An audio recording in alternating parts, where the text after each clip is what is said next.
I learned how to do reverse packaging on packages. Like I'm doing all these mail order scams. And I'm just like calling these companies up and doing like reverse address searches and doing all this stuff. I'm like 16, 17 years old. I probably make $250,000 of merchandise.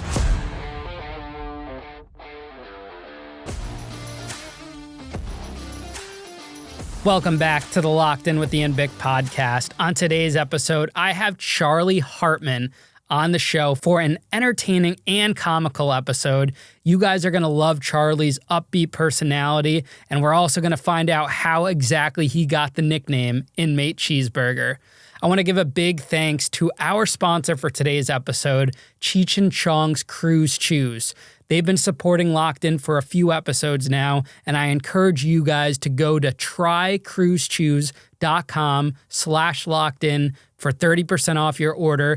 That's go to trycruisechews.com/lockedin for 30% off. They have a great product, and I really would suggest you guys give it a shot. I personally use them, and I think you guys would like using them too. Now, without further ado, let's jump into my episode with Charlie Hartman. Charlie, welcome to Locked In, man. Thanks, bro. I know it's been like a crazy thing getting our schedules together, and I appreciate you being cool about that and everything.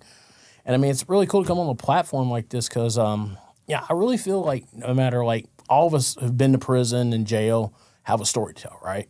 And no matter where you've been, I think it's kind of your duty to come on platforms like this to kind of show you where you've been and where you can go and everything. Yeah, exactly. And you just gave a great analogy before when we were talking about the Bible and prison. Oh, yeah. Oh, yeah. One of my jobs in the prison was to work up front, right? And anytime the chaplain would be like, oh, we're running out of Bibles, give me 15 minutes. I run up right to the front, and there'd be boxes of Bibles. People, as soon as they walk out the gate, they just leave the Bible right behind. Yeah. It's crazy, right? Yeah. Now, you came to us today from Philly. Did you grow up there? No. I'm not with this accent, man. I'm a Southern kid, man. I grew up in a little small farm town, Roanoke, Virginia. A lot of people may know, don't know about it. I grew up right outside of that. Grew up on a farm. My mom had me when she was super young. She was 18. My dad was a little older, and my dad ended up going to prison when I was 6. Oh, wow. For what? So my dad's an idiot. Because he was working in a moving company. Him and my uncle were moving houses. Well, they would get the list a week or two before do it, right? To go do the moves and stuff because people already moved out of the house, right? They were doing burglaries to the houses. So, as even slow as cops in that town may be at that time, without the internet and everything like this, is the 80s, it didn't take them long to start figuring out, well, all these houses are being ran by the same thing. So they set up a sting operation. He rolls up to steal, and the cops just arrest him. He gets I think he got 6 years. Wow. So one of my first memories as a kid is going to visit him in prison. Wow. And that was were him and your mom together when he got arrested? Yeah, and then my mom tried to do the ride with him, stay with him for a while, and she eventually was just I can't do this, and he's doing his time. We moved back in with my grandfather, and he raises me. My mom's just too young. She's just out partying, doing her thing. And I mean, and now to this day, me and her are best friends. But, then she's just not old enough to have a kid. And yeah, and basically he raised me pretty much from 7 years old till 12 till he passed away. And when I was 9, he was developed with throat cancer. Mm-hmm. So I had to, no one's ever around to take care of him. And I'm at 9 years old and 10 years old helping him on the farm and taking care of him. And so I kind of grew up, dirt poor, hungry, trying to learn everything I can. And he taught me a lot. And then my mom, bounced in and out of relationships and stuff. And then she ends up getting divorced from my dad. My dad ends up not really being a part of my life. So I probably, they always say, oh, you're back to your roots and stuff. So I really didn't have a role model growing up after my grandfather died because my mom got married and divorced, two different times after that. And then when I was 16, my mom gets married and divorced and literally gets married on the day she gets married. She gets divorced the day later from the previous marriage. Mm-hmm. So it's my mom was in and out of relationships, and She comes to me at 16. The guy's like, I don't want to be a dad to a kid. And she's like, well, look, you're 16. Here's the house. Here's the keys. Here's the car. You live here. I'm going to go live with him. I'll still pay your bills. You just go to school. And I'm like, okay. I'm not, not thinking nothing of this, right? This is not really a smart thing, though, right? You're leaving a 16-year-old kid in a house, a car. So I'm partying every night with my friends, throwing house parties, we're going to get kegs, and we're just hanging out. So I'm like, I start working at 16, and I'm like, I'm hustling and trying to make money. I'm just like, because it's like now, but I got no responsibilities because I got no parents around me. Well, I decide I don't want to do high school anymore. Do the first year. I want to get out of high school. I find these correspondence schools. You've probably seen them back in the day. I mean, I know you're a little younger than me, but like where you can do your high school diploma through like the mail back then. Maybe I've heard of it if I saw it. Yeah. So like I end up doing it. It's for people who are usually like international students and stuff, and people that are internationally traveling.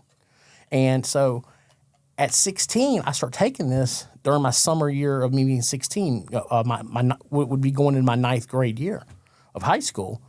So literally between June, July, August, and September, I finished enough courses where it certifies me to graduate high school. So and stuff I didn't know, I just paid someone to basically do for me because it was all test over the phone back in the day. Like you literally called the test in and like entered your answers in on like a little keypad on your phone. So I'm 16, got my certificate. I'm graduating high school. I'm going to go get a job. I wish I knew about this hack. Yeah, right? This life hack, folks, right? Well, it doesn't work that way at first. The school board, this is a legit thing y'all can look up, and Roanoke County Schools actually changed the law because of me. Because I actually graduated enough time, they're like, no. This is supposed to be spread out over 4 years, over 3 to 4 years. I'm like, no, I'm done. Here's my certificate. I'm done. And they're like, no, you're not. And like, we literally had to go to the school board, and they like banned these for like a while. That's crazy. Right. So I got out of it, and I started working at a hotel. And I'm like working at a hotel. I'm working at Holiday Inn. And I'm like doing banquet setups and stuff like that. So I'm like, my mom's doing her thing. I got my own house at 16. I'm like living a normal life, right? And I meet this guy, and his name's Larry, and he was just a natural hustler. He worked at the hotel. He knew about scams, he was like ripping people's credit cards off. He's, all this stuff. And he's like showing me all this stuff. I'm like, yeah, dude, we don't get in trouble for this shit. Who cares? And I'm like, man, so I'm like following his lead. And so from like 16 to like early 20s, I'm like just doing these scams. I can't get in trouble for it, and he knows it because I'm a minor still, right? I'm graduated, but if we get busted, I'll just take the heat because I'm a minor, right? What's going to happen to me? I'm going to get locked up for 5 minutes. They're going to let me go, right? Well, needless to say, I learned a lot of scams from him. I learned how to do reverse packaging on packages. Like, I had like brand new stereos, TVs in my house. Like I'm doing all these mail order scams. And I'm just like calling these companies up and doing like reverse address searches and doing all this stuff. I'm like 16, 17 years old doing all this stuff. Well, what ends up happening is in early 2000, all this goes on. I probably make $250,000 of merchandise, just scamming companies left and right. Well, finally get busted. I'm 20-some years old, never been in trouble a day in my life. Cops figured out something wasn't right. I go to UPS to pick up a package. Cops are there, arrest me, right? Well, they want to know who the front guy is. They want to know who the guy is. I'm like, well, I'm the guy. Right? All right, stop. Come on, we'll make it easy for you. Just tell us. I'm like, no, dude, I'm the guy. I have nobody to tell on. They thought I was trying to be like hard and stuff. I'm like, no, man, there's nobody to tell on here. This is it. Are these feds or local police? Local. This is all local. Okay. Local. Well, I started explaining to them how I did it. And they're just like mind blown away. So he's like, look, we're going to let you go. So we got to figure this out. And so they let me go on my own recognizance. They told me, you're going to get charged. We just don't know what you're going to get charged with. So like 2 weeks later, they bring me back up to UPS. So I showed the UPS people and the FedEx people who were there how I was doing all this. Yeah, so break it down exactly from beginning to end. So I would call the companies up and I would be like, hey, I sent you down a microphone. And what I would do is they'd be, oh, okay, I sent it in for repair. I need to get a new one because everything has a warranty, right? Well, what happens is you get a warranty on them, and these people send stuff in repair. Well, I would call in, I would give them the address. I would call UPS, FedEx, Airborne Express at the time, DHL, and say, hey, I had a package delivered on this date. Can you look up the tracking number? They could, at that time, they could do a reverse address search on them. And they did that. And when they did that, they'd pop up a tracking number. I would take the tracking number. Oh, cool, can you give me the tracking number? Oh, that's the package. Write the tracking number down. Call back like 5 minutes later and give them the tracking number and say, hey, can you send me a proof of delivery? Like just a little proof of delivery showing it was delivered. Take that. Now present it to the company. That was my package. And bada bing, bada boom, stereo equipment, TVs, VCRs. I mean, anything electronic I could get. And I was like the guy who could get something. Literally, there was times where people would call me and be like, hey man, can you get a camera? Can you get a TV? Can you get, yeah, give me 2 weeks. And this is before Amazon really This is took before off, Amazon. This is all back in the, like, I was like, because this dude Larry showed me the game and everything. He ended up catching some Fed time and doing some crazy stuff on his own. Would this work now? What you're describing now? No, 100%. Please don't try this at anybody at all. But now, like if you even try to do anything like that now, they would actually they don't like you call into UPS or anything like that nowadays. They're just like no. They're like no. They're hip to the whole game. So how does the money get? Like how do you physically get money from that? Well, you take the money. Now you've got stereo equipment, speakers. You got a $5,000 microphone, right? Like you have a really expensive camera there, right? Mm-hmm. What is that like?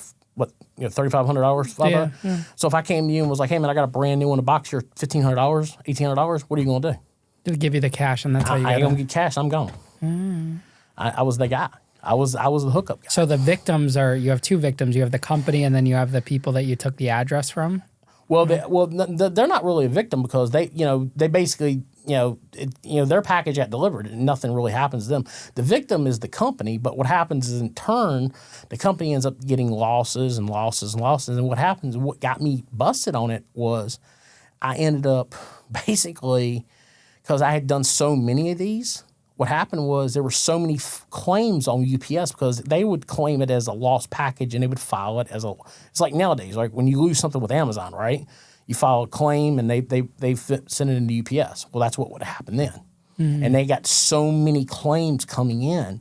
They're like, wait a minute, something's not adding up here. So UPS reported it to the police? UPS reported it to the local police. How do they trace it to you? Well, what happened was the detective, he's actually passed away now. Me and him became friends before he died. It was actually pretty cool. He basically sit there and he was like, seeing it with all these stereo companies. So he just started randomly calling these stereo companies. And he actually called one I had just called like a week earlier. And they're like, we just shipped him an amplifier. And that's how they put it together. And I walked in and I was just completely done for. They completely had no concept. Sorry. You might have to twist it in. I'll twist it in? Yeah. I think once you put it in, like you twist it. Got it. There you go. So I had no concept that I was going to get busted. And I walked in and there they are. And how old were you when that happened? Like early 20s. Okay. So I'm like, and I got to remember, I've had this run for like a couple of years doing this stuff. So I'm like, man, this, I don't know I'm going to get in trouble. So they give me like probation or something, like something light, like that. So I'm like, all right, slap on the wrist. I got away with it. Well, I ended up moving in with some friends and stuff. And I was like, I got to get a job now and stuff. And now I'm just like, I get a job as a security guard just because I'm like, I'm lazy. I'm bored. I'm bored. And then I end up doing like some sales job or something. And I end up started taking pills.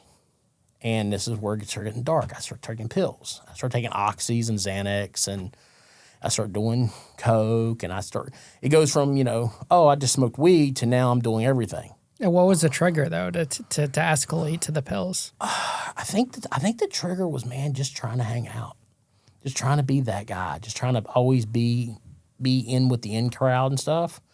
And I never had like a drug problem until I realized I had a drug problem. And next thing I know, I'm just in it, man.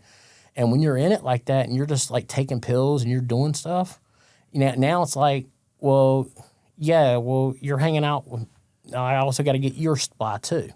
So now I got to take care of my habit and your habit because I want to be the cool guy in the room and I always have the stuff, right? Yeah. So I go back doing the scams, everything, right? And then I start figuring out like payroll check scams. So for years, I would always work harder on how to scam and how to make money quick versus actually putting in the grind and the hustle to like real something.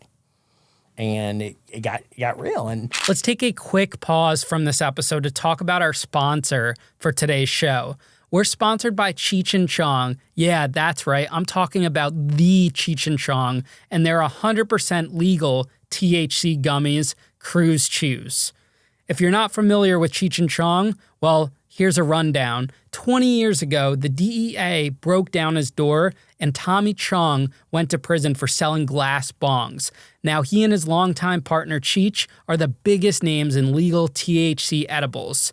We've entered a new era where Cruise Chews THC gummies are legal, so you could get them shipped directly to your door in every state except Idaho. You've probably seen Cheech and Chong ads online, and if you haven't tried them already, you might be wondering if they live up to the hype. Chew a couple of these before bed or on your day off before relaxing in front of the TV to enhance your relaxation experience. I personally use Cruise Chews and pass them out to all my friends when they come over. They're 3 milligrams of THC each, and they're 30 gummies in a jar. And it gets better, they taste great too. So if you're looking for something to help mellow you out, head to trycruisechews.com/lockedin and get an extra 30% off their already low prices.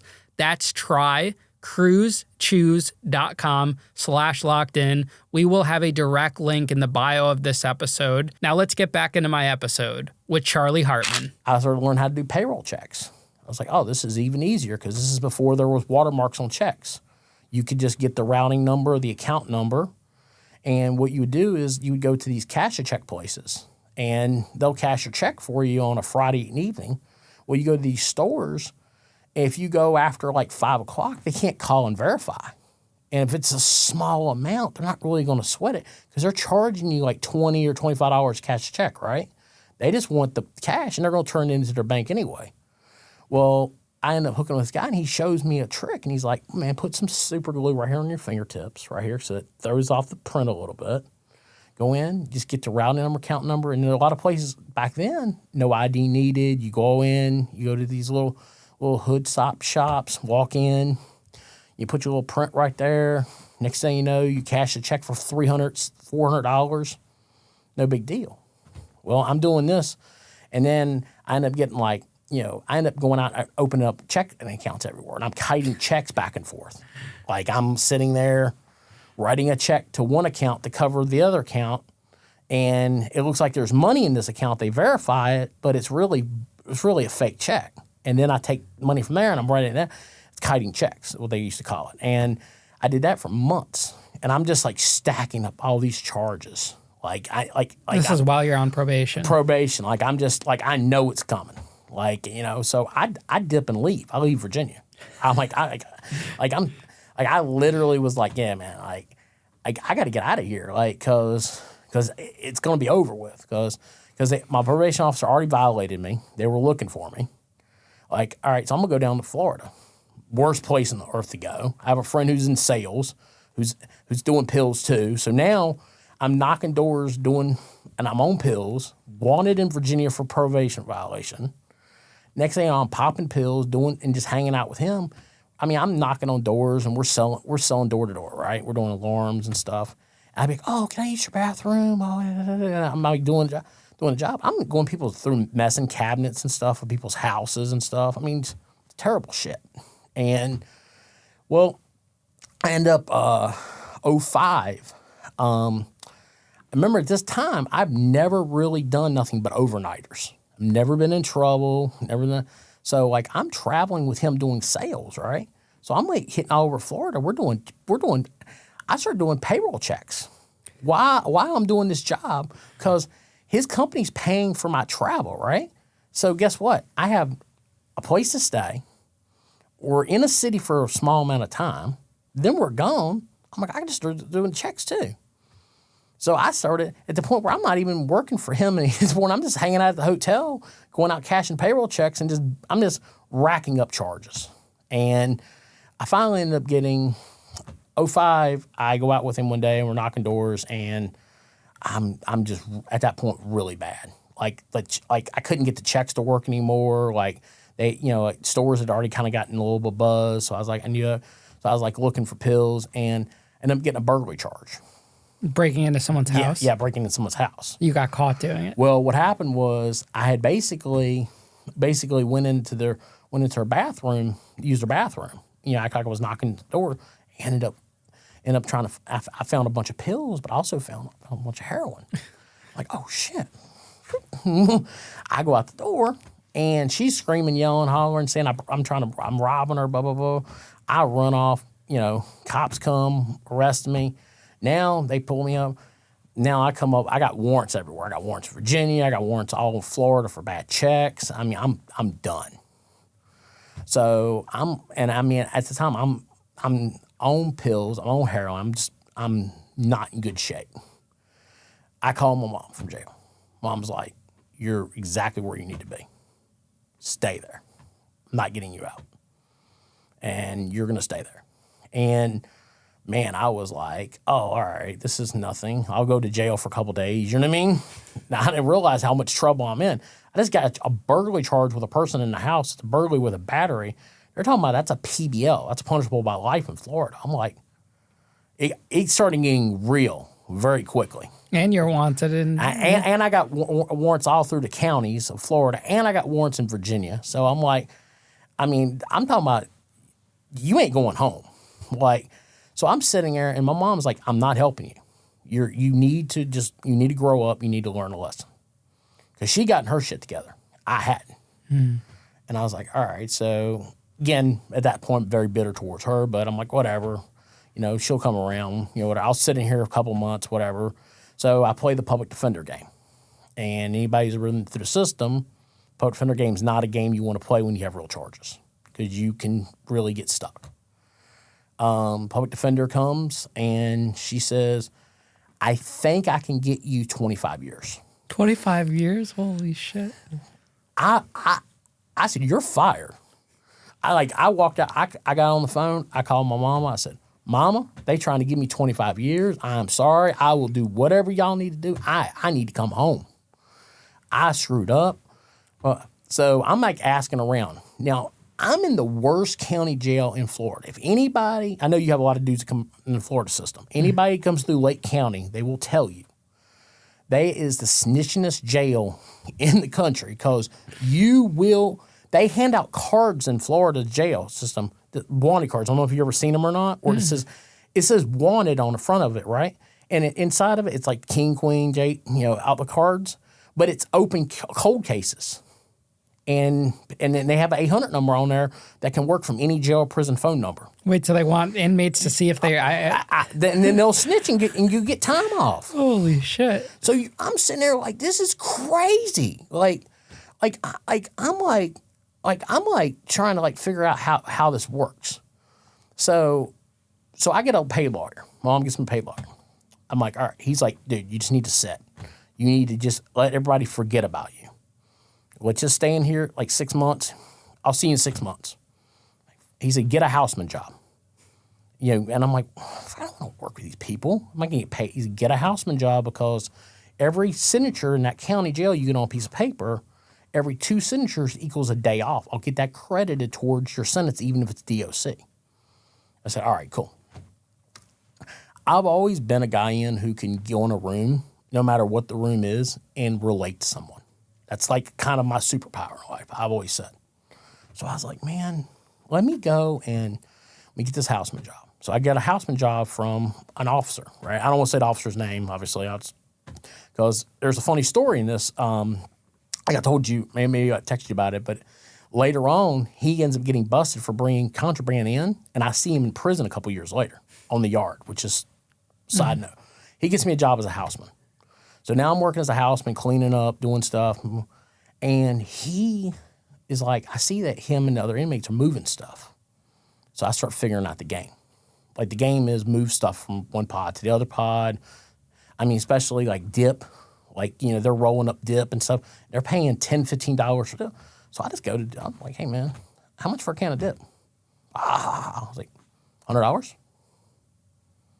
And he looked at me like, I'll have my mom airdrop it to you. 30 seconds, they'll be there. And there, he starts bringing in that. I get a cell phone in. And now I'm the guy with connections in there. Me and two other housemen are running 2 pods. And this is county jail, so there's not shot callers or anything. This is everybody's laid back, but everybody's coming in off the streets and they want drugs, they want cigarettes, they want stuff, and we're making it happen. Yeah, no one's sentenced, nothing like that. Everyone's just in limbo. Everybody's just in limbo. Well, I'm trying to ride out now. My lawyer comes back to me, I'm like, look, man, keep pushing it back. Because I'm making money while I'm in here, and I'm just buying more time towards the sentence anyway. I don't want to go to prison.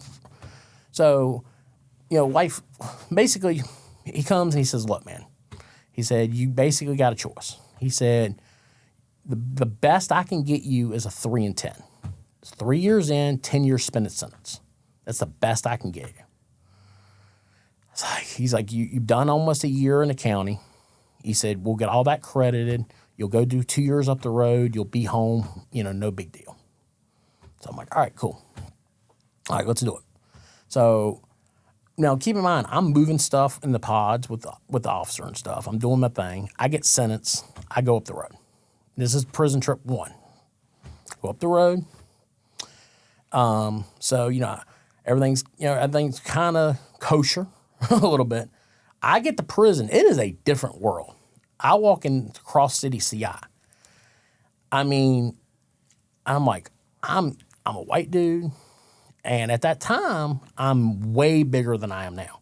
I was probably pushing 600 pounds then. Oh, shit. So I'm truly like triple size my size now, right? You wouldn't have fit in that chair. No, bro. Even 2 years ago, in the last year and a half, I've lost almost 200 pounds now. That's awesome. Congrats. But then I'm just like super big.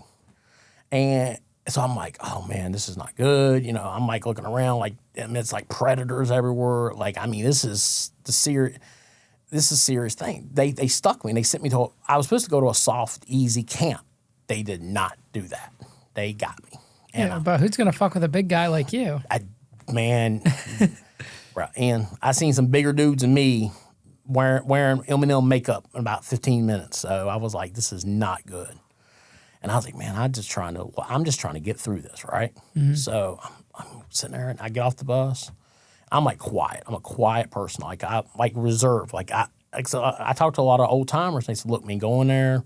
Don't buy canteen off rip, because that's the first thing you want to do is go to the store and see if you got money on your card and buy a bunch of stuff. He said, just see your surroundings, learn your environment, right? So I do that, right?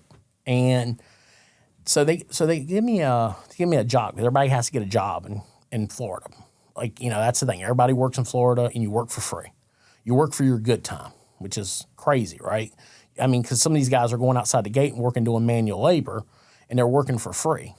I mean, you're essentially working it's slavery. Mm-hmm. And basically, I go into the kitchen, and I had gotten a lot of cooking experience working in the county jail, because I got an orderly job in the county jail for a little bit. So I had a dietary cooking experience. I go in, the lady, Miss Green, likes me. She's like, okay, oh, you're a Southern boy. I like you. I'll put you in the kitchen. I'm like, okay, great. Sign me up. Sign me up. I'm like, this is good. I was like, now I get to eat for free. I'm hang out. And she said, don't eat all my food. You know, I'm like, yeah. So I'm sitting there. I come in, and man, I look around, and I look like I walked into a damn war zone. Like everybody's cut, ripped. Everybody's just, this is when they're like literally in the weight piles in Florida, like where they would have real weights. You know what I mean? They didn't take the weights away. Everyone's smoking. I mean, you're looking like a real prison. Like, so I end up hooking up with a guy in the kitchen, and he's pretty cool with me. And he's just like, look, man, I can tell you right now, you're a white dude.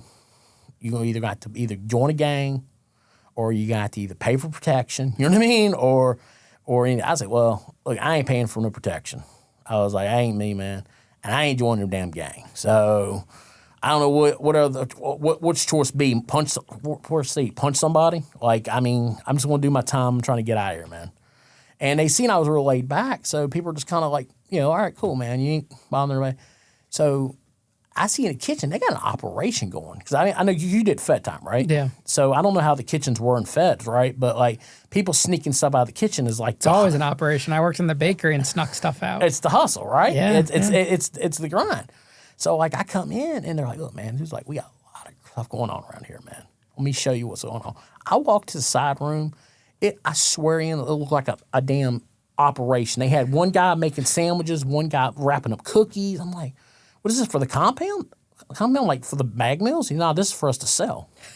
I'm like, what? Yeah, when we worked in the kitchen, we would just go straight in and just divide up what we're stealing for the day, and then you make the food for the compound. Yeah. It's like I was like, you're already screwing. The compound's already getting screwed anyway, right? Because they're already getting like half the foods and stuff. Yeah. And now they're getting even a quarter of the meat and more beans, and it's like it is what it is, right? So the big one dude see me, damn big guy, come here. I'm like, so i.e. how I get the name cheeseburger in prison. So they're making cheeseburgers and stuff. So I'm eating a damn cheeseburger around. He's like, man. So he's wrapping them up in like little like individual wrapping. And then they take a Saran wrap and they wrap it up. They say, come here. And they grab it and they wrap it around my waist, but put it underneath my belly. So I got like 10 cheeseburgers wrapped around my belly. And I'm like walking. I'm like, this is not going to work. This is not going to work, dude. And he's just like, just trust me. All they're going to do is they're going to pat you down like this, and you're going to be good. They said, we had a guy here, a big cow. That's how we did it for years. I'm nervous, dude. This is like second day in the kitchen. I'm about to walk out of because I worked the breakfast shift with them, and we go straight out and we go straight to the rec yard. So I walk up to the guard, and guard goes, go ahead. I'm like walking through the next. Now I got to go through because it's controlled movement. So I got to go through center gate now. I'm at center gate. And I'm like, these motherfuckers going to see I'm bulging. They're going to stop me. Walk right through, right to the gate. Boom, right into the rec yard. Go to the little bathroom area, sit down, unstrap, and I got a wrap of cheeseburgers. And they're like, and that's how I got cool with everybody in the kitchen. Didn't they give you a nickname? Yeah, Cheeseburger. That was your nickname? Yeah. And that was it, man. And I was just like, I would hang out, man, and like 2 years clicked by. Like I was Inmate cheeseburger, baby. And I was living the life. I mean, and then I'm hustling because I'm selling stuff. So I'm never having to dip money on my card. So I'm just like banking out money. So I started figuring it out. Like, all right, well, it's just like county jail. Like, all right. But I start moving way too fast because it's like gets you into trouble when you're a white guy moving too fast. Way too fast, brother. Yeah. Way too fast. So I got Bloods on this side, and then you got Crips here, you got G's here, and I got to be cool with one of the G's, Smoke Dog, and he was like, look, man, we gonna call it friend of folk, and FOF. We gonna take care of you, bro, because you straight, you don't bother me, but you got to slow down, bro. You got to slow down. You're moving like you run the compound. You can't do this. I'm like, why? He's like, because you're going to get stabbed. And I'm like, what do you mean? He's like, dude, they got a hit on you downstairs. And I'm like, what? They know you got a cell phone. They coming for the cell phone because they're like, you're making too much money, and someone ends up dropping a kite on me. And you know how that goes.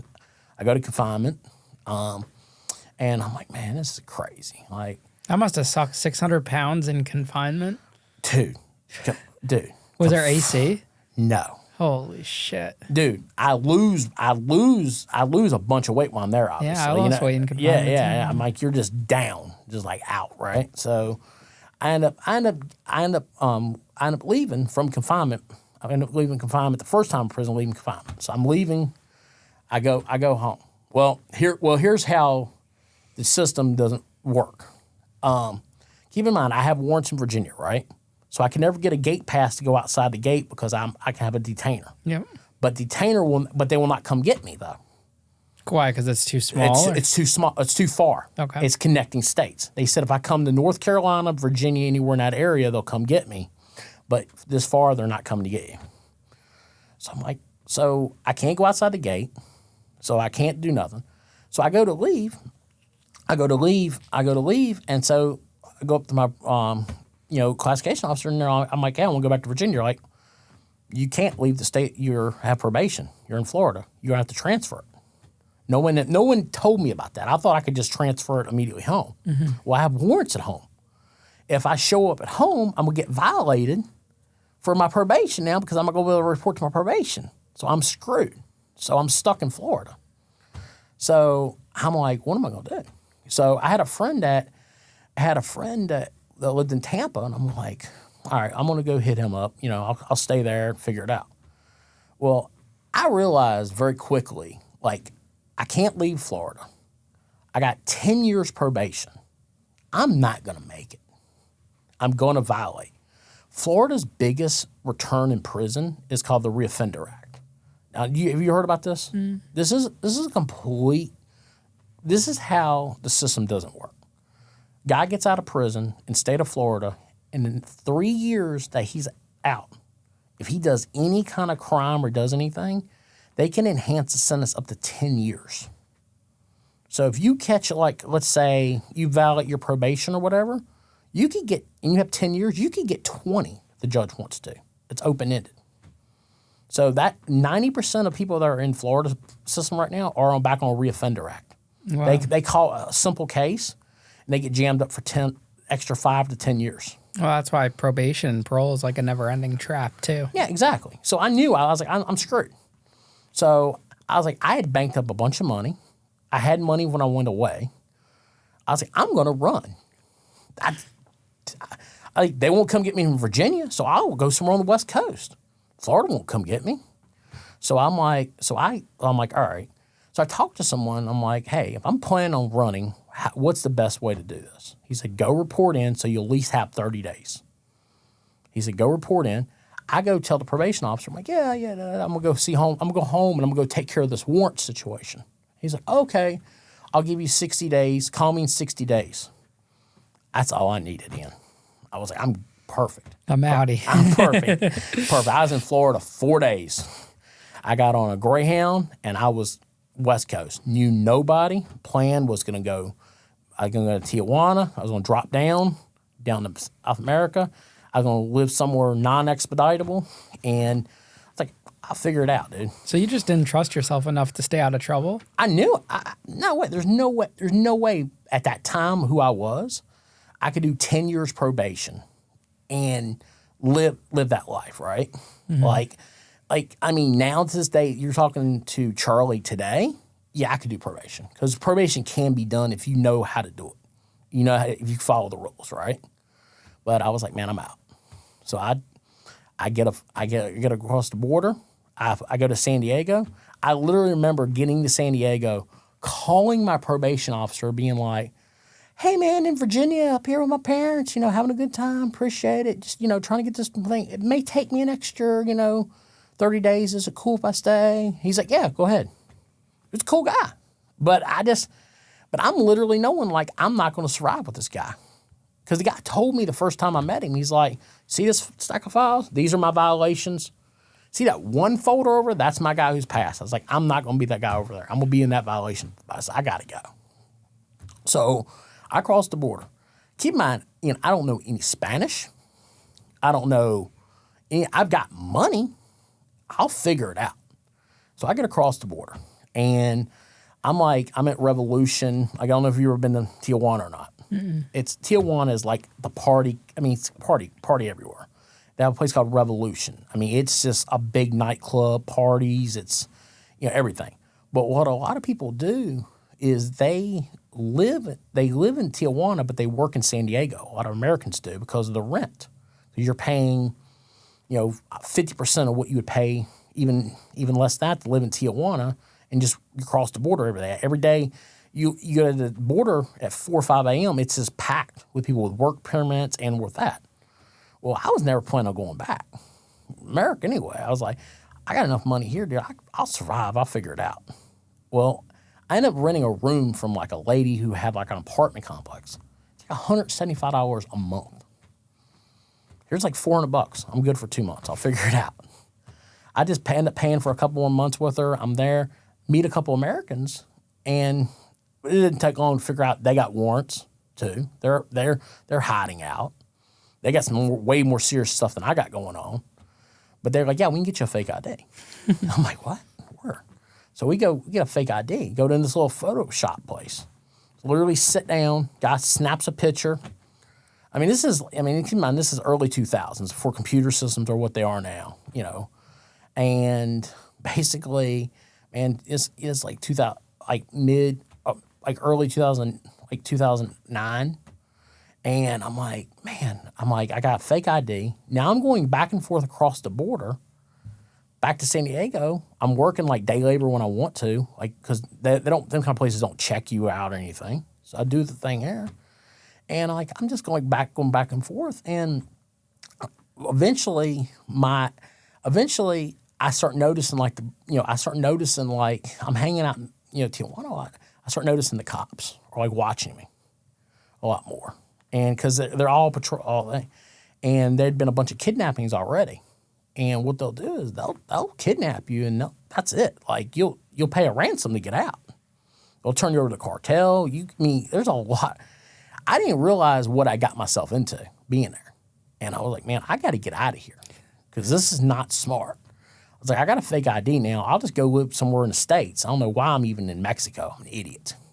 So I get across the border, and I'm working like a little sales job, and I'm doing this for a while. Like I hooked up with a travel and sales job, easy. I was like, I got a fake ID. I'm golden. Man, I'm doing my thing. Okay, keep in mind, I'm not really doing anything bad at this point, like criminally wise. I'm just trying to stay out of trouble because I don't want to get in trouble because I don't want to get cops called on me. Because I give them a fake ID. Yes, it's worked a few times, but it's also came across not available, which basically what it means is they can't find it in the database. Like it's not available. And I've been stopped before, and they've let me go, and be like, oh, it must just be the system, blah, blah, blah. I gotten probably 3 or 4 times I got breaks, you call it. Well, one day I'm working, I knock on a cop's door. And the cop's like, what are you selling? No, yeah. You got a permit? I'm like, I ain't a permit to sell. Yeah. I was like, we don't need permits. We're in this program. But he's like, yeah, you need a permit. He's like, you have your ID? I'm like, well, why do you need my ID for? Whips his little badge out. Like, oh, God, I'm a cop. And he's like, all right, you're, all right, let me see your ID. So he gives my ID. He calls his little thing on. It comes up unavailable. Something about just the way I was acting to him, whatever, he's like, something ain't right. So he's like, so what's up, man? Is this really you? Is this fake? Because this shit looks fake. And I'm like, man, it's me. He's like, come on. And he calls in for a uniform. Uniform comes. They run my name. Unable. They're gonna take me around. We're gonna run your prints. And I knew I'm done. Because the prints run, I'm done. It's going to come up. They say, you might as well tell us who you are. I said, Charles Hartman. Give him my name. All right, guys. I started running my name. Boom, positive 50. Boom, warrant. Now I got warrants. Remember, I got still warrants in Virginia. Never took care of. Now I got a violation from Florida. I'm like, oh, he's like, oh, it's a violation. You got a warrant from Virginia. They called Virginia first, right? Oh, we're not coming to get you. All right. Yeah, the guy's like, yeah, Florida probably won't come get you either. Shit me, Ian. Oh, they're coming. What? I'm all the way on the West Coast. What are you talking about? They're coming. Yeah, dude, they're coming to get you. I sit in jail like 90 days. All of a sudden, I'm in jail 90 days. Waiting, get the 90th day, if they don't come get me, they have to let me go. That was like the deal, like the thing. Well, they come literally on the last minute on the minute to pick me. I'm like, You got terrible luck. dude, as a criminal, I was the worst criminal on earth. I really was. Like, bad luck. But actually good luck in a lot of ways too. But he, so end up going, man, and what the crazy part of the whole thing was, right? And the whole scenario is they come and get me. They're being super cool with me. They're like, oh yeah, you got a probation violation, you know. I know I'm about ready to get stuck. I'm about to go do 10 years. I'm done. Like, I know I'm getting 10 years.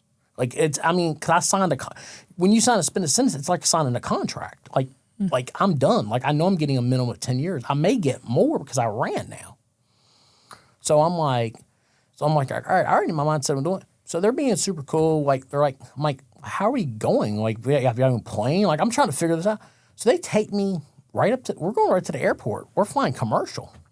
So I'm like, this is a real thing. Like, so we get to the airport and they're like, look, we're going to cuff you, you know. So the airport, they know what the deal is. Like, they know who I am, what the deal is. They walk me up. I mean, and you can keep in mind, this is after 9/11. So it's like, you think about security, we're like walking right through the airport, no questions asked, get on a plane. I'm sitting there and we're like boarded before anybody else does. I'm sitting there, cops right there, one is the other side right here. Do they give you refreshments? Oh, yeah. Oh, okay. You still get refreshments? Oh, yeah. Oh, yeah, because you don't realize, oh, yeah, order anything you want, but you're paying for it. You're paying for it at the end. So they're like, oh, we're flying to Cleveland. I'm like, why are we going to Cleveland? He's like, when we do these trips, we try to do loops and we pick up other people. I was like, so what's going to happen with Cleveland? They're like, or am I going to a hotel now or something? I'm like, thinking you're going to handcuff me to a hotel bed or something? Like, no. They're like, no, we don't do stuff like that. No, you can go to the Cleveland jail, and then when we pick him up in the morning, we'll pick you up, we'll pick you both up, we'll take you to the airport, and we'll fly from Cleveland down to Orlando, and then we'll drive to Lake County. Like, okay.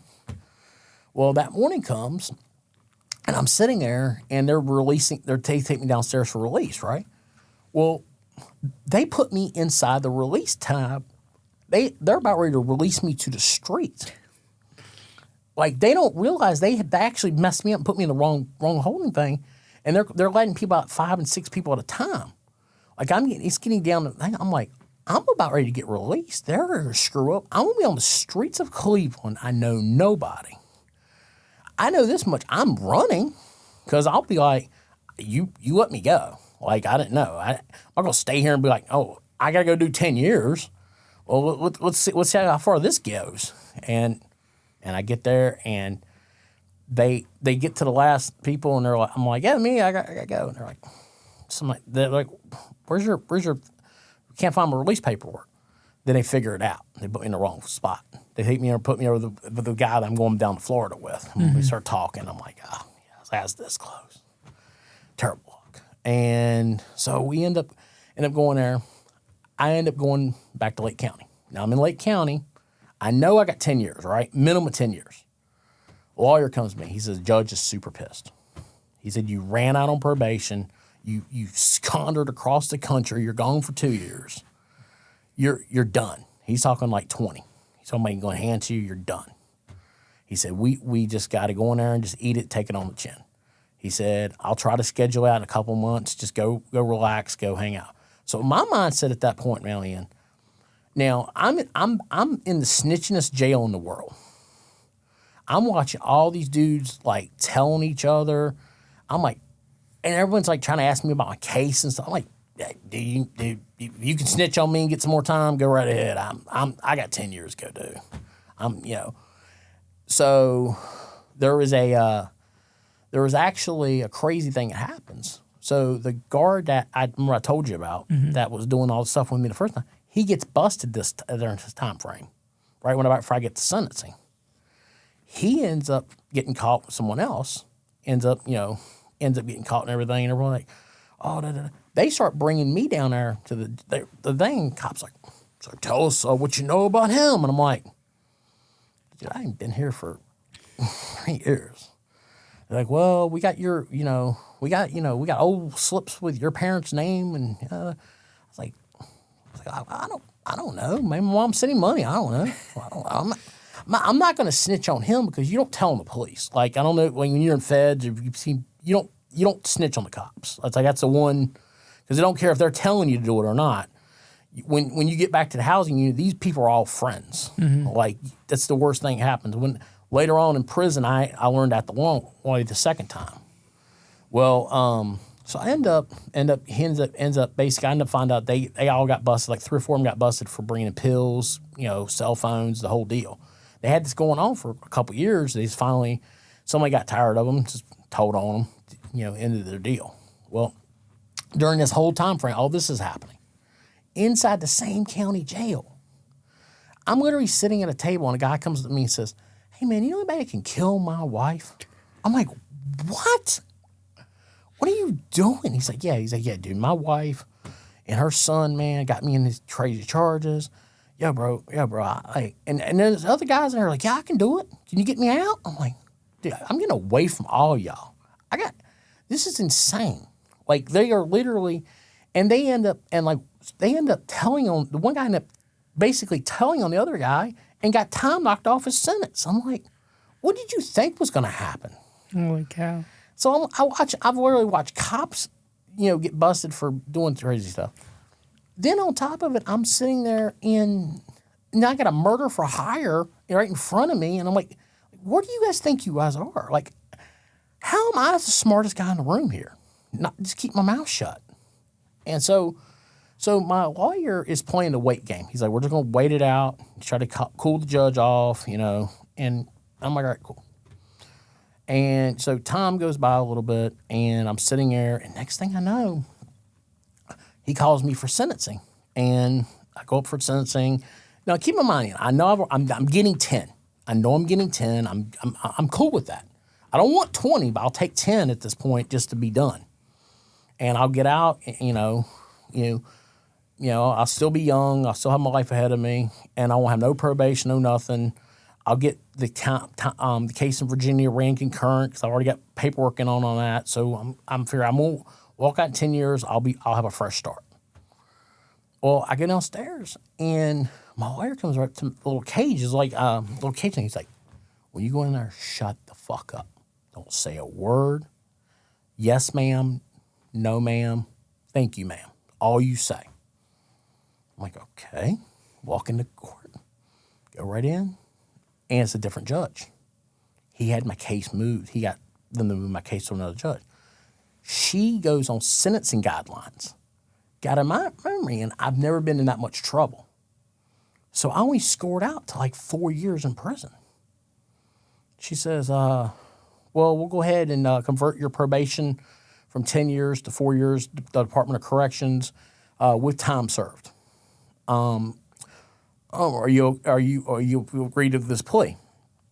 I've never signed something so fast.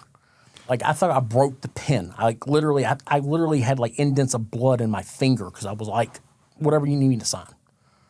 So I sign it. Different prosecutor, everything. That case is done. I go back. He says, "Yep." I was like, "You earned your money. Appreciate you." And he's like, "Yep." He said, "Do not come back to Lake County." I said, "Yep, you're right." So I go up there, and he's like, I had an outstanding charge in Putnam County, which is like 2 or 3 counties over. So I knew I was going to get transferred there, which they were going to run it together anyway. So it was fine. It was for like a bad check. So I'm sitting there like waiting for them to come get me. Nothing. I'm not moving. Nothing's happening. I'm not going to prison yet. I'm like, it's confused. Next week rolls around. They bring me back. They tell me Hartman court. Court? I'm done. I'm so confused. So I'm walking across the bridge, and this is the middle of the afternoon. I'm by myself, and he's like, "I don't know what you did, but Judge Hill is pissed." I'm like, "What do you mean?" I walk in. I never seen someone so mad as a judge. He told me, he said, "Mr. Hartman, where's your lawyer at?" I said, "Oh, I haven't seen him since last week, sir." He said, "Yeah." He said, "When I was on vacation, he had your case moved over to another judge." He said, "I can't do anything about this. You're getting a break today. You're catching a break. I was going to give you 25 years. Wow. And he said, consider that a gift from God today. If I ever see you again, bring your toothbrush. He lugged you into court just to say that? Yes. Wow. Yeah. And he demanded my lawyer to find my lawyer because he was going to ring my lawyer. But he said, but don't worry. He said, I'll get my justice. I mean, this is open court. I'm like, how he gets my, is where they sent me to. And so he told me, he was like, oh, dude, you're going to have an easy sentence this time. We're going to get you somewhere. We're going to get you one of the private camps. I already put you in there. You're going to be good. You got minimum custody. We're going to get the warrant in Virginia, ran that. So the detainer's off, so we'll get you on work release. You'll be at work release within a year. Okay, that ain't happening. So I get back. I end up going to Lake Butler. I go to Putnam County, take care of my charges, Putnam County. They send me to Lake Butler to go through reception. Now, if you Google Lake Butler is the worst place in Florida to go through. I don't know if you've ever had guys on here from Lake Butler or not. Man, they are hands-on. They are very hands-on. When you get off the bus, it does not matter if you're white or black. They are hands-on. They are in your face. They are getting aggressive very quickly. And they have a thing called permanent transfer. It's very unique. If they want to disappear you in the Florida system, it's called permanent transfer. There's a lot of urban myths and rumors about Lake Butler, about guys and being dug up in graves and in the hills there, and being put on permanent transfer. What they do is they literally just put you in permanent transfer on your paperwork. So your family calls up, hey, where's my family member at? Oh, he's on transfer. Well, he's on transfer. I can't tell you where he's at because it's a security issue.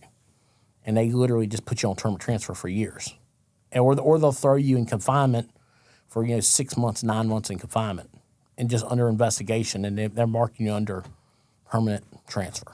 So you're screwed. So I know just keep my mouth shut, just do my time. You know what I mean? I get there, and I'm sitting there. I'm in Lake Butler, just relaxing. And I'm on the yard, and I'm like, okay, cool. I got 4 years to go do. And that's when it hit me. And, well, one of the moments that I had the aha moment finally. The guy we were playing poker with in the dorm.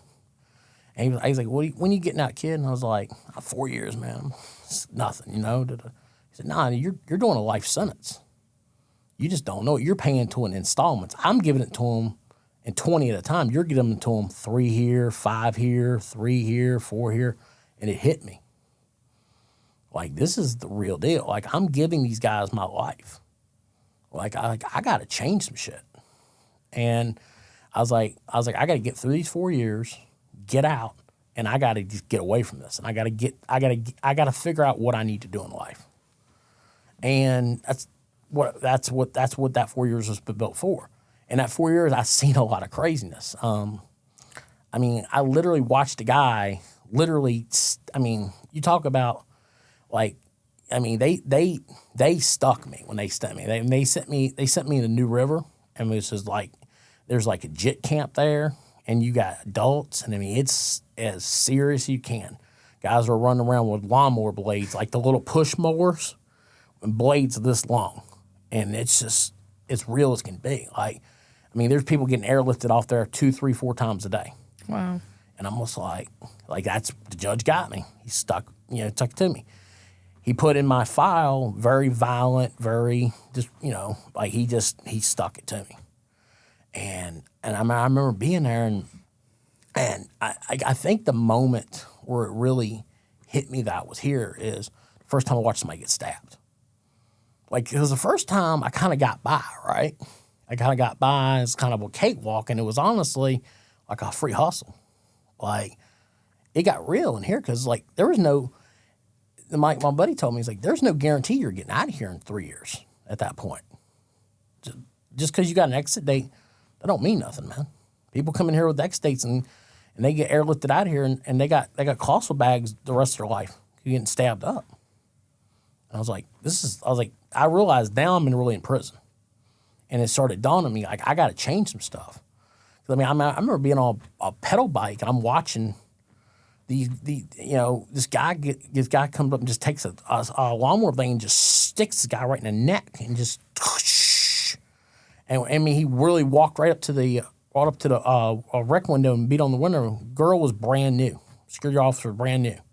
So I just killed that dude over there. You might want to come get him. And I'm just like, what am I doing? Like I got to get my life together. You got to be what, early 30s now, or? Yeah, I'm at that point. At that point, this is 2000. This is 2010. You know what I mean? This is, I'm 2010. Yeah, I'm early 30s. I'm like, man, this is like I got life ahead of me.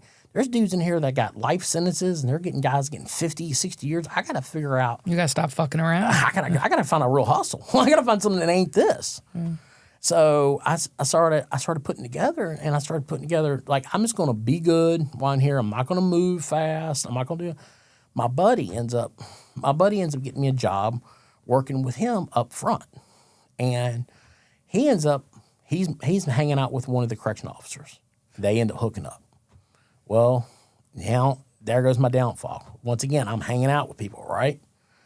So they're hooking up, they're hanging out, and Now I'm the most laid back person in the world. Like when I was in prison, like if I had something and I let somebody borrow something, I wouldn't store price. I'm like on 2 for 1 them, and I like crazy stuff, right, man? Because I have money. I don't need their stuff. Well, I end up like they're hooking up, so I'm like playing watch out for them. So I'm getting heat from officers because they know what's going on. You know what I mean? Because they all talk to each other, and they can't stand that kind of stuff. Then. So I end up loaning this kid like a tuna, a $2 tuna then. And he could not pay me because he'd borrowed from everybody else on the compound, right? So he figured I was the easiest collateral damage he could take out because I'm not gang related or whatever. So he drops a kite. He comes up to me like one night. He's like, "Hey man, can I get up? Can I borrow another tuna? I swear, man, I got you. Commissary day. You've heard that a million times. You're probably like me, man. You're like, here, man, take it. You rather just give it to the dude, just get rid of him." Yeah. So I'm sitting there. He goes and he puts a little blade in my locker, and goes and drops a kite in the religious box. I have a knife and I'm planning on stabbing someone. So this is the middle. I'm like playing cards. I go back upstairs, and I'm like, I go to bed. Middle of the night, officers come. Man, I'm sitting there.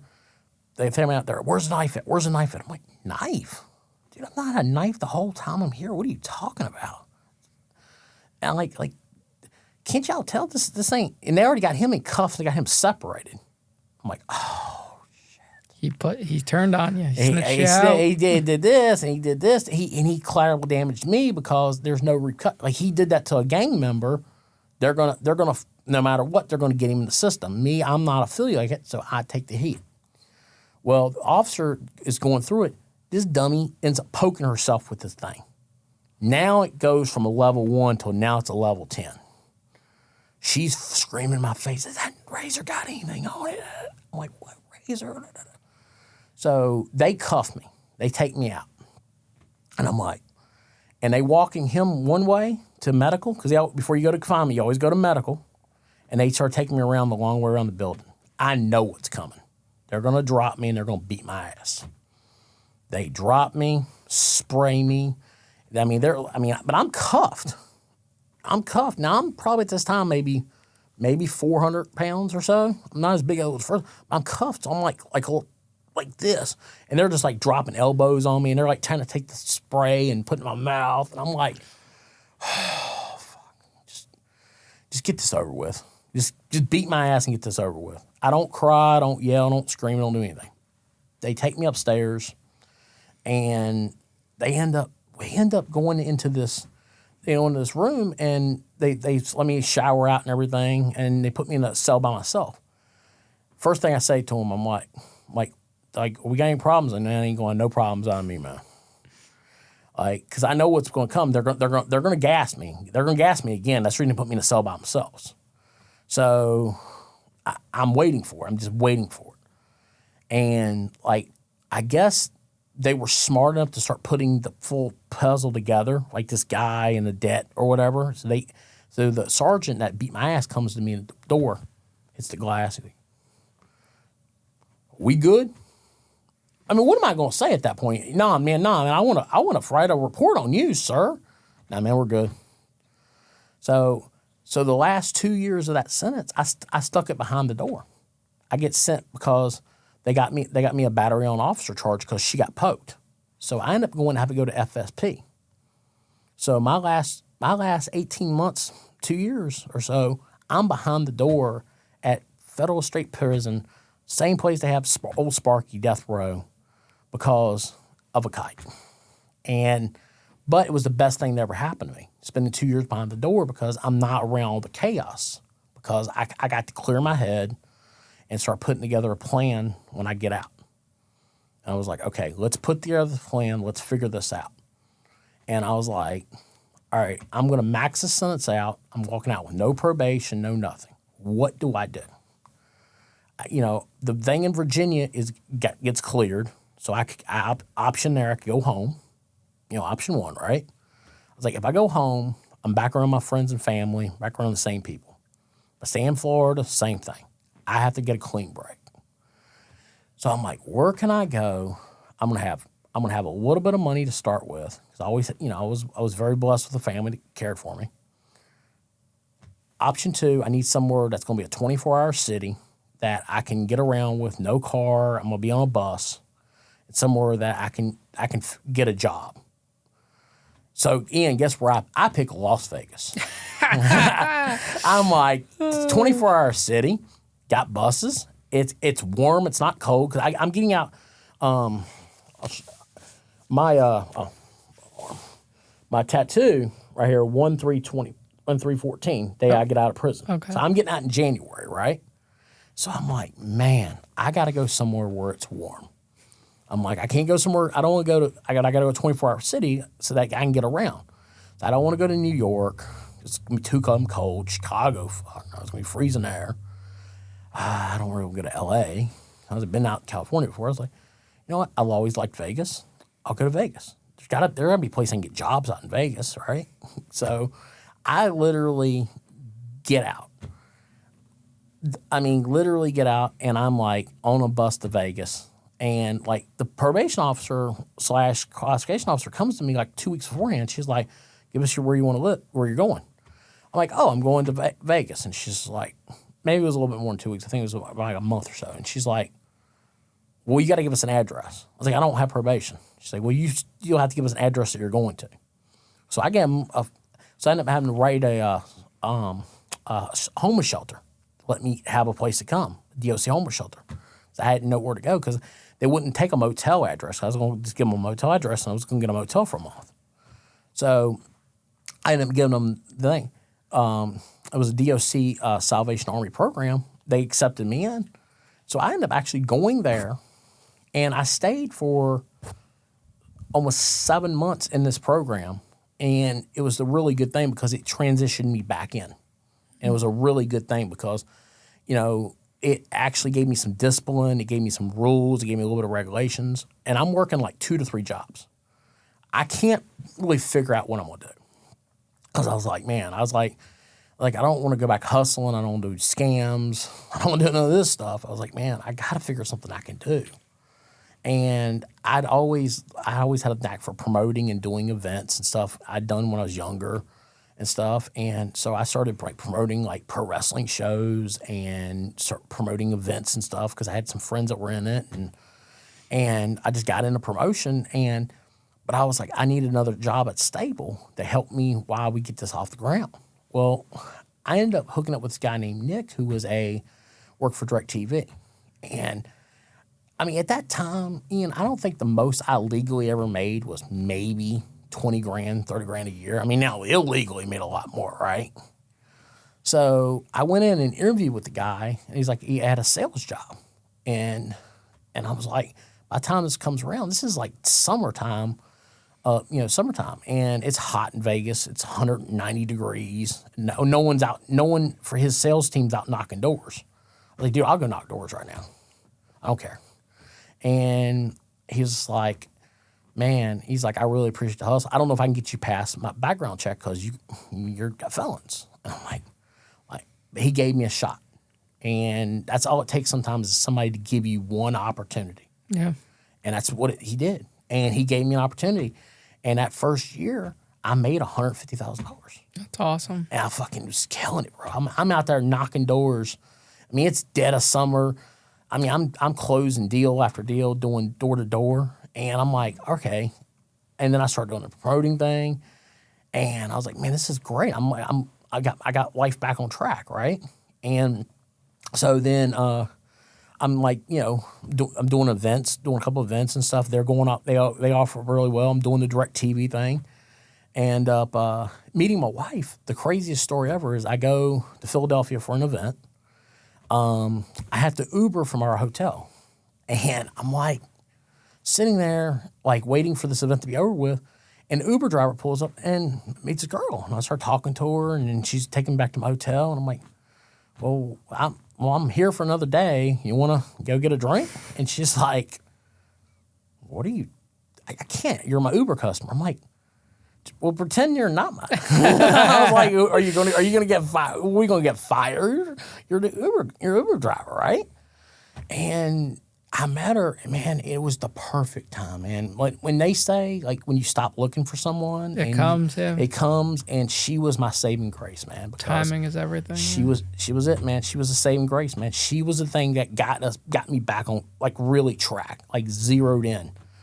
And, I did the promoting for a couple years and with DirecTV, and then COVID comes, shuts the world down. And I'm like, what am I going to do now? I'm like, I've lost my business I'm doing. I'm like back at zero again. Like, what do I do? It's like, well, I'll go back to sales. I mean, it's a natural thing, you know what I mean? Ended up working for a sports handicapping company and doing really well there. And, ended up making $250,000 and just killing it, man, with sales. And I was like, this is the sales thing, man. And like I really found like there's a way once you get past all your bullshit and you stop blaming people for it, and you start owning your own shit and being like, hey, I'm just going to do this the right way. Yeah. And it becomes a real good thing. And I always was like, there's a crazy story you can share about yourself, right? Because everybody, like I said from the very beginning, everybody's going on a journey. Like mine's been a wacky journey. Like when I tell people half my stories, they're like, dude, there's no way. I'm like, dude, go paper check them. It's there. Like, and it's a crazy thing that you can think about how you can just tell your story and how you can help change people's lives. And like I honestly never thought I'd do one of these shows. Like I'd watched them for a couple of years, and people were like, "Oh, dude, you should go. Dude, you got the crazy prison stories." And there's probably a million more stories I could tell you today about like dudes I watched in prison and everything. The two things prison taught me more than anything was how you can get along with anybody. More than anything, right? Is that I honestly think if you would take some of these politicians that hate each other and their different beliefs, lock them in a 12 by 12 with each other for 23 hours a day locked in a room together where they got to shit, eat, and sleep together, I promise you they could figure out how to run our government. Yeah, like, they'll hash it out. They'll figure this shit out. Like, while I was in prison, I mean, you tell me a Southern dude is one of his best friends is going to be a Muslim dude? Yeah. Like that's real. Like, and they end up being your lifelong friends. Like I still talk to people. Yeah. My bunkie, my old bunkie at Fort Dix, Bolo, texts me all the time. You make good guys. Yeah, exactly. And that's what happens, right? Like you find there's a way, right? So I was like, man, I would never want to tell my story. And I was like, nah, I don't want to do it. I don't want to be on the things. They're stupid. They're dumb. You're going to get a bunch of haters on there. You're going to talk shit and everything. And then I met my dude Tyler, who Rod, and he's got his production company, and and then just a great dude. And he was like, dude, you got a crazy story. Let's start putting together some reels, some Facebook stuff, you know what I mean, social media stuff. Put it out there. You're going to go on Ian's show. Ian's a solid dude. Go on there, tell your story.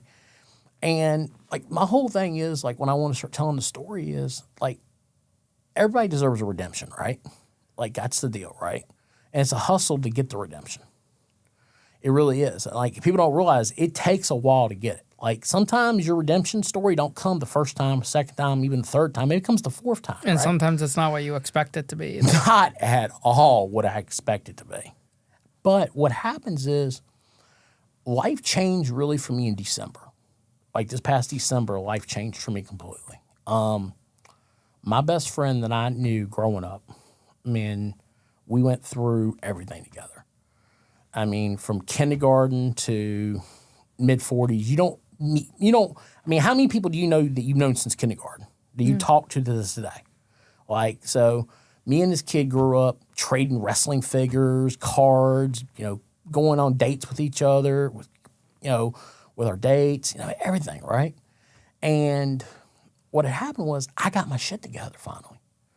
And Ian, I won the game.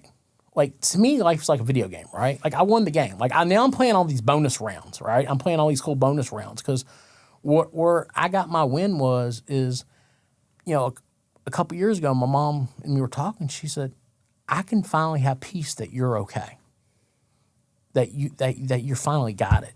You got a great girl. You got a family. You've put it together. Like, that's where I won the game, right?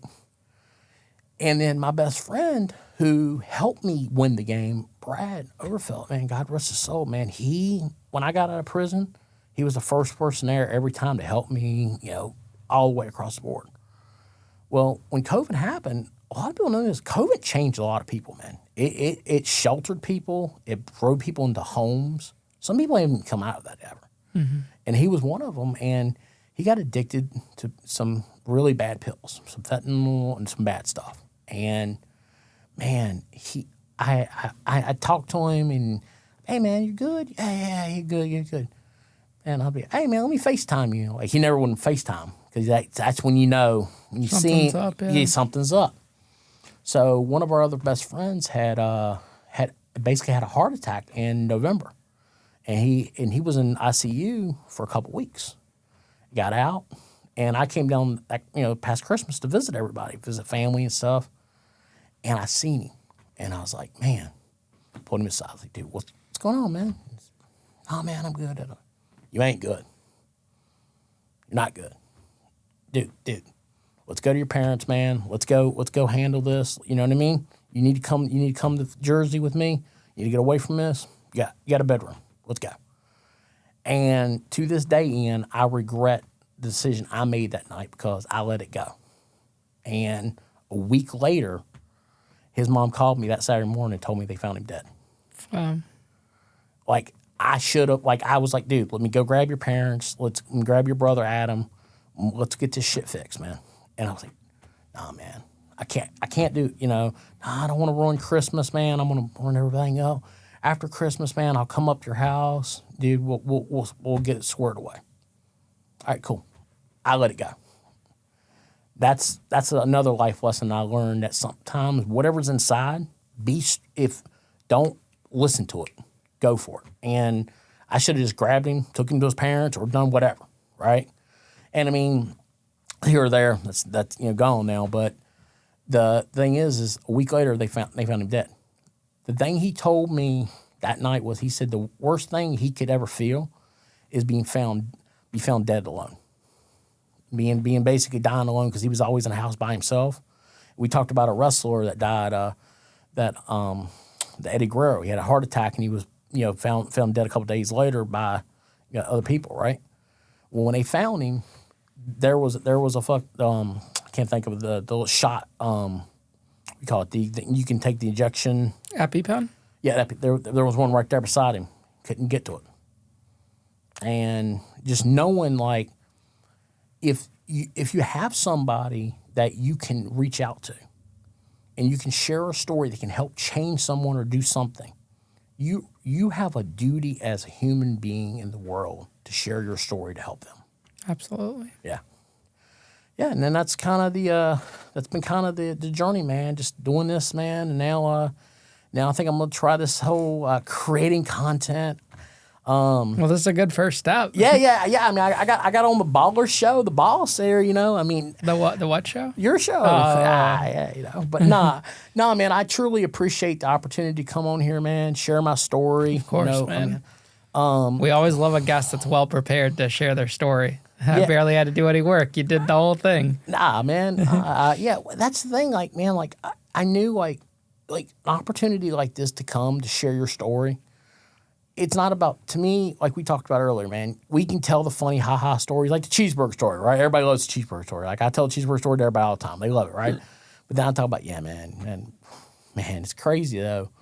Man, what if I would have went a different direction? You know Absolutely. what I mean? And that's where the value comes in for doing stuff like this, because you have an opportunity to reach out to so many people. And I mean, and people can follow me. It's real simple. I am Charlie Hartman. It's on Instagram, Facebook, social media. Everything's the same. Yeah, we'll put the link in the bio of the episode. Yeah, please do. Yeah, and if I can ever, like, here's the thing: if anyone's ever, like, I know, like, you don't know everybody in the world, and you don't really know who's real and who's aren't. You know what I mean? Like, a lot of the social media, you get one image to somebody and an image to not. Here's my thing.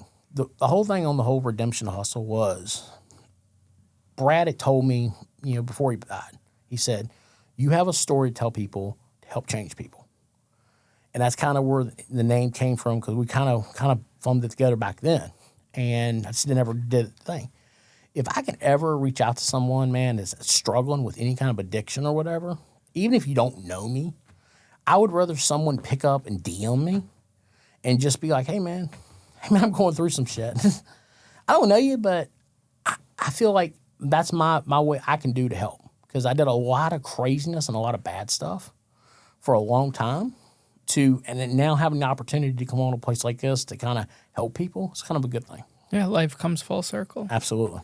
Well, Charlie, thank you so much, man. It was a pleasure talking to you, and thanks for driving up here today. Yeah, man, no worries. We wish you the best, and good luck on your social media journey. Yeah, thanks, Riley. Appreciate you.